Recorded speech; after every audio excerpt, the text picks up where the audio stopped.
वह यहाँ पे थोड़ा सा कंपैरिजन करने वाला हूँ Adani power, Tata Power and JSW energy को। तो यहाँ पे देखो, यहाँ पे कुछ कुछ इंटरेस्टिंग चीज़ें दोनों कंपनी में, Adani power and Tata power में एंड जेएसडब्ल्यू एनर्जी, मुझे लगता है दोनों के कंपैरिजन में इस वक्त थोड़ा सा बेहतर चल रहा है। तो यहाँ पे देखते हैं सबसे पहले अदानी पावर को। तो अदानी पावर का अगर आप देखोगे, यहाँ पे एक चीज़, कंपनी का मार्केट कैप अराउंड 1,26,000 का है एंड कंपनी का पी रेशियो 13.5 का है, इंडस्ट्री पीई 13.9 का है। तो इस हिसाब से कंपनी इस वक्त ज़्यादा ओवर वैल्यूड तो नज़र नहीं आता है। जिस हिसाब से कंपनी का सेल्स एंड प्रॉफिट बढ़ रहा है, आप यहाँ पे आप देख सकते हैं कंपनी का सेल्स एंड प्रॉफिट कितना अच्छा बढ़ रहा है पिछले 3-4 साल के अंदर। आप देख सकते हैं यहाँ पे कंपनी का रेवेन्यू इंक्रीज हो रहा है, यहाँ पे कंपनी का प्रॉफिट के अंदर कितना ज़बरदस्त ग्रोथ आ रहा है। तो यहाँ पे कंपनी का अर्निंग पर शेयर भी देख सकते हैं किस तरह से जंप हुआ है। तो अगर इस पॉइंट ऑफ व्यू से देखोगे तो आपको कंपनी काफ़ी ज़्यादा अंडर वैल्यूड नज़र आती है, क्योंकि कंपनी का ग्रोथ भी अच्छा हो रहा है, कंपनी का पी रेशियो बहुत ज़्यादा हाई नहीं है इस वक्त। बट अगर कंपनी का बुक वैल्यू देखोगे तो सिर्फ वो 10 रुपये का पता चलता है एंड कंपनी का प्राइस टू बुक वैल्यू 32.8 है। तो यहाँ पे बहुत ज़्यादा ओवर वैल्यूड है। अगर आप अदानी पावर को बुक वैल्यू से कंपेयर करोगे तो आपको क्लियरली यहाँ पे ओवर वैल्यूड है कंपनी नज़र आएगा। कंपनी का रिटर्न ऑन कैपिटल एम्प्लॉयड भी इंप्रेसिव है 20.7 पे, वहाँ पे कोई प्रॉब्लम नहीं है, सब कुछ अच्छा है। बट यहाँ पे कंपनी का प्राइस टू बुक वैल्यू काफ़ी हाई है। तो उसका मेन रीज़न ये हो सकता है कि कंपनी का बोरोइंग्स हाई है। तो यहाँ पे आप देख सकते हैं कंपनी का बैलेंस शीट में कि कंपनी का एसेट एंड कंपनी का जो एसेट है एंड कंपनी का जो बोरोइंग्स है ऑलमोस्ट सेम है। तो एंड कंपनी का इक्विटी शेयर भी काफ़ी ज़्यादा है, तो उस वजह से बुक वैल्यू पर शेयर काफ़ी कम हो गया है। ठीक है, तो यहाँ पे ये मुझे लॉजिक समझ में आया।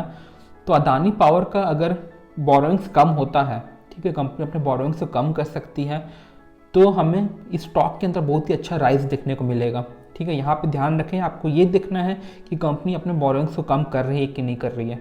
अगर कंपनी अपने बोरोइंग्स को कम कर पाती है तो कंपनी के अंदर बहुत अच्छा राइज देखने को मिलेगा। कंपनी के पास अच्छा नेट प्रॉफिट है एंड कंपनी का कैश फ्लो भी अच्छा है। तो मेरे ख्याल से कंपनी अपने बोरोइंग्स को कम कर पाएगी एंड जैसे जैसे बोरोइंग्स कम होगा कंपनी का ग्रोथ अच्छा आएगा स्टॉक के अंदर, जो मुझे लगता है। एंड टाटा पावर को अगर आप देखोगे तो यहाँ पे भी एक इंटरेस्टिंग चीज़ आपको बता देता हूँ। अब टाटा पावर का अगर पी देखोगे तो काफ़ी हाई है, 34, इंडस्ट्री एवरेज के बराबर है एंड कंपनी का प्राइस टू बुक वैल्यू ठीक ठाक है, उसके जैसा ओवर वैल्यूड नहीं है अदानी पावर की तरह। अदानी पावर को देखो 32 में था एंड टाटा पावर 3.25 है। इस हिसाब से कंपनी का बुक वैल्यू के हिसाब से कंपनी ज़्यादा ओवर वैल्यू नज़र नहीं आता है, बट पी के हिसाब से कंपनी ज़्यादा ओवर वैल्यू नज़र आता है क्लियरली। और एक चीज़, कंपनी का रिटर्न ऑन कैपिटल एम्प्लॉयड ज़्यादा हाई नहीं है। एंड और एक इंटरेस्टिंग चीज़ आपको ये बताता हूँ टाटा पावर के बारे में, ध्यान दो, यहाँ पे कंपनी का मार्केट कैप 72,000 का है, जबकि कंपनी का एक साल का रेवेन्यू 47,000 का है। ठीक है, 47,000 का रेवेन्यू है एंड 72,000 का सिर्फ मार्केट कैप है। तो यहाँ पे कंपनी क्लियरली अंडर वैल्यू नज़र आती है रेवेन्यू के हिसाब से। अगर आप देखोगे तो 1.55 टाइम्स है कंपनी का मार्केट कैप अपने रेवेन्यू के हिसाब से। एंड अदानी पावर का आप देखोगे 1,26,000 है, मैंने आपको पहले बोला था, एंड कंपनी का रेवेन्यू देखोगे तो 34,000।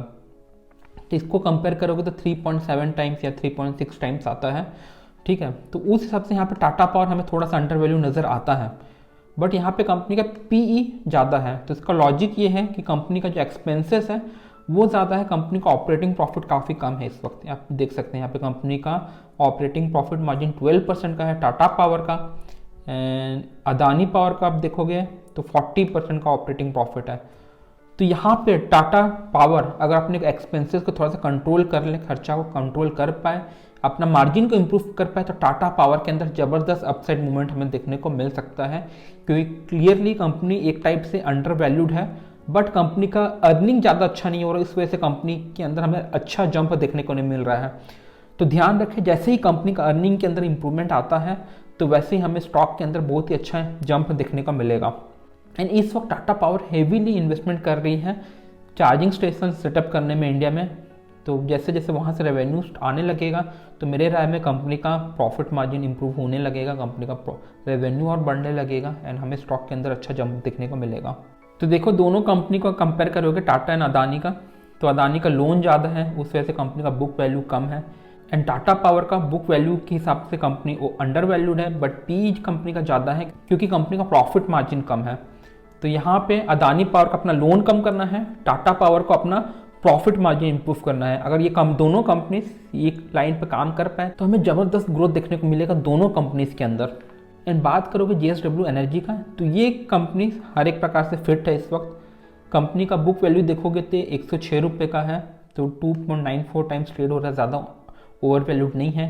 कंपनी का पी रेशियो 25 में है, इंडस्ट्री एवरेज से डाउन ही ट्रेड हो रहा है इस वक्त। तो यहाँ पे इस वक्त मुझे लगता है कि अच्छा अपॉर्चुनिटी है JSW एनर्जी में। एंड रिसेंटली हमें 9% का जंप भी देखने को मिला स्टॉक के अंदर। तो यहाँ पे आप देख सकते हैं कंपनी का रेवेन्यू भी ठीक है, कंपनी के अंदर अच्छा इंप्रूवमेंट आया पिछले 3 साल के अंदर। रेवेन्यू के अंदर, प्रॉफिट के अंदर बहुत अच्छा जंप आया है। एंड कंपनी का बोरोइंग्स भी बहुत ज़्यादा हाई नहीं है, एंड वहाँ पे भी गिरावट हमें देखने को मिला है थोड़ा कंपनी का बोरोइंग्स के अंदर। एंड कंपनी का कैश फ्लो फ्रॉम ऑपरेशंस भी अच्छा है। तो मेरे राय में इस वक्त टाटा पावर एंड अदानी पावर से बेहतर कंपनी इस वक्त फाइनेंशियली JSW नज़र आती है। एंड कंपनी इस वक्त बहुत ज़्यादा ओवर वैल्यूड नहीं है, तो यहाँ पे एनीवेज अच्छा ग्रोथ आ सकता है। एंड टाटा के अंदर मुझे लगता है कि अच्छा ग्रोथ आएगा आने वाले कुछ टाइम में, जब कंपनी का रेवेन्यू और बढ़ जाए पावर चार्जिंग स्टेशन से। जैसे जैसे वहाँ पे कंपनी का रेवेन्यू इंक्रीज़ हो जाएगा, कंपनी का प्रॉफिट भी बढ़ जाएगा एंड कंपनी के अंदर अच्छा ग्रोथ हमें देखने को मिलेगा। अदानी पावर अपने लोन को कम कर ले तो हमें अच्छा ग्रोथ देखने को मिल सकता है। कंपनी का रेवेन्यू एंड प्रॉफिट के अंदर एनीवेज अच्छा ग्रोथ है। तो मैं आपसे ये इन्फॉर्मेशन इसलिए शेयर करना चाहता था क्योंकि मैं आपको ये बताना चाहता था कि कैसे आपको एक कंपनी को दूसरे कंपनी से कंपेयर करना है एंड फाइंड आउट करना है कि कौन सा कंपनी का क्या एडवांटेज है, किसका क्या डिसएडवांटेज है, ताकि उस पर्टिकुलर पॉइंट को हम ट्रैक कर सके एंड देख सके कि कंपनी अपना डिसएडवांटेज को मिनिमाइज कर रही है कि नहीं कर रही है। जैसे जैसे वो कंपनी कम करने लगेगी वैसे वैसे कंपनी के अंदर ग्रोथ अच्छा आता हुआ नजर आएगा। तो हमें यही चीज़ को एनालाइज करना होता है हर एक क्वार्टर आफ्टर क्वार्टर कि कंपनी अपना लोन को कम कर रही है क्या, कंपनी अपनी प्रॉफिट मार्जिन को इम्प्रूव कर रही है क्या। जैसे जैसे हम उसको ट्रैक करते जाएंगे तो हमें पता चलता है कि कंपनी का फ्यूचर अच्छा होने वाला है एंड हम उस कंपनी के अंदर इन्वेस्टमेंट कर सकते हैं। तो इस प्रकार से आपको कंपनीज को एनालाइज करना होता है, कंपेयर करना होता है एक दूसरे से, ताकि आप एक बेहतरीन इन्वेस्टमेंट डिसीजन ले सके, एक बेहतरीन स्टॉक को आप सिलेक्ट कर सकें। तो इस वक्त क्लियरली JSW एनर्जी हमें बेहतर लगता है compare to Tata Power and Adani Power. तो खत्म करता हूँ आज का vlog. Bye, take care, enjoy, फिर मिलेंगे।